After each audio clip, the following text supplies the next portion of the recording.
Yo, what's going on, guys? Crazy MMA news today. Ilia Topuria has vacated his featherweight belt. The fact that Ilia has moved to lightweight means that Volkanovski will fight for the belt against someone else, that person being Diego Lopes. Now, here's the interesting, right? Here's the interesting thing. Since Ilia is no longer Volkanovski's opponent, which is crazy to think about how he moved to lightweight, but he has been saying that he wants to move up for a while now because of apparently the weight cut has been too much for Ilia. I don't think that's the case. I personally think that Ilia moved up was because I think since his brother is now in the UFC and his brother fights at bantamweight, I think what he wants to do is he wants to move up to featherweight, or not featherweight, excuse me, lightweight, so that his brother can move up to featherweight.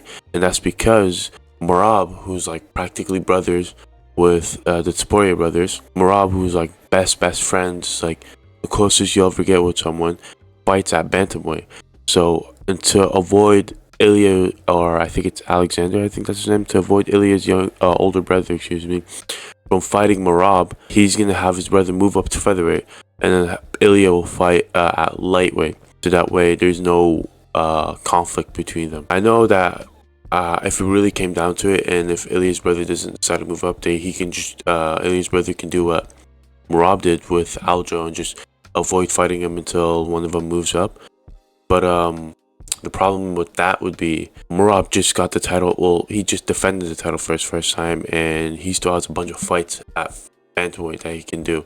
He has the he can do a rematch with Peter Yan, fight Sean O'Malley again if Sean O'Malley ever makes his way back to the title shot. Like, so things he can do. So yeah, I think that's why Ilia did what he did. I also think he did that so that he could get more super fights. I think that Ilia's whole goal in this sport is to just cement himself as one of the greatest, and I think that he looked at it as in a way where it's like, yeah, I could defend my title a couple times, but what is defending my title to someone who's in like the top 7, top 8 compared to fighting someone at lightweight, like someone like the Charles Oliveira, who's a former champ, or the Dustin Poirier, who's established himself as one of the better lightweights, you know?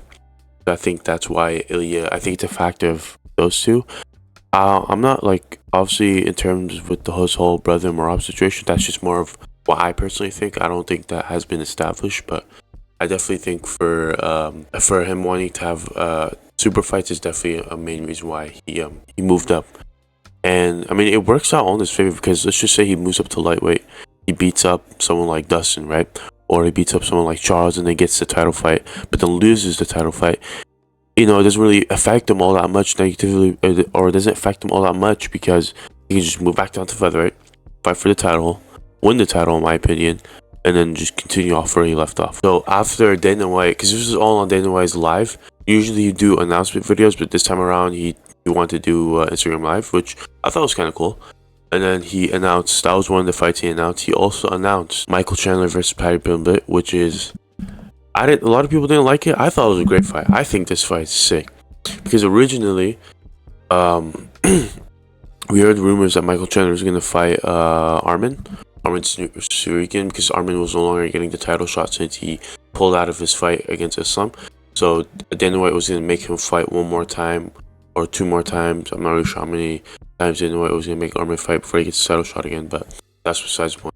He was going to have Armin fight someone in the top 5 in order to get the title shot again, and not in the top 5 because Michael Chandler is in the top 5, but he was going to have Armin fight someone like who's good, right? Who's in the top 10 at the very least, so he can get he can work his way up to a title shot again. And there were rumors that he was going to fight Michael Chandler.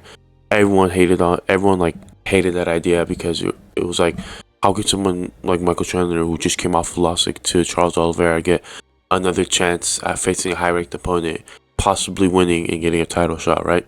How is that fair compared to fighters like Dan Hooker right now, who is on a 2-fight win streak, but is going to fight Justin Gaethje instead of fighting like someone who, well, I guess Justin Gaethje wouldn't be a bad match, but you get my point. So Michael Chandler, he instead of fighting Armin, he's fighting Paddy Pimblett. I think that's a great fight, especially for Paddy's case, because he's facing someone who's in the top 10 Paddy himself isn't in the top 10. I think he's like top 11. He's facing someone like Michael Chandler. So not only if he wins this fight, he gets in the top 10, but he's also facing a Michael Chandler who's on the older side of his career, who's lost his last couple fights, right? So he doesn't have this crazy momentum behind him. But the issue is, and this is kind of something I feel like people are overlooking, this is Michael Chandler, right? This guy is just known for having the most weird career because, like, for example, he got knocked out by the greatest submission to ever do it, that being Charles. And then he gets submitted by the best boxer in lightweight. That's Dustin Poirier. And then he has I don't know if it was 3 rounds or 5 round war with Justin Gaethje, who is known for knocking everyone out left and right. And then he knocks out Tony Ferguson, who's known to be who's known to have this iron chin, who's never been knocked out. Like, the guy's had the most interesting career by far. So I really do think he's gonna do some weird things when he's fighting Paddy, and then he's gonna somehow pull it off. That's my assumption. But then I said the same thing against the Charles rematch. When he rematched Charles for the second time, I thought he was gonna do some Mystic Mike magic and pull it off, but he didn't. So yeah, but yeah. So I have a feeling that Michael is gonna win against Paddy Pimblett. I don't want to give I don't know how he's gonna do it exactly, but I think he could pull it off. Regardless if he wins this fight, I don't really care. I'm just excited to watch it. But yeah, guys, that's pretty much all. I hope you guys enjoyed this video. If you do, leave a like and see you guys. Peace.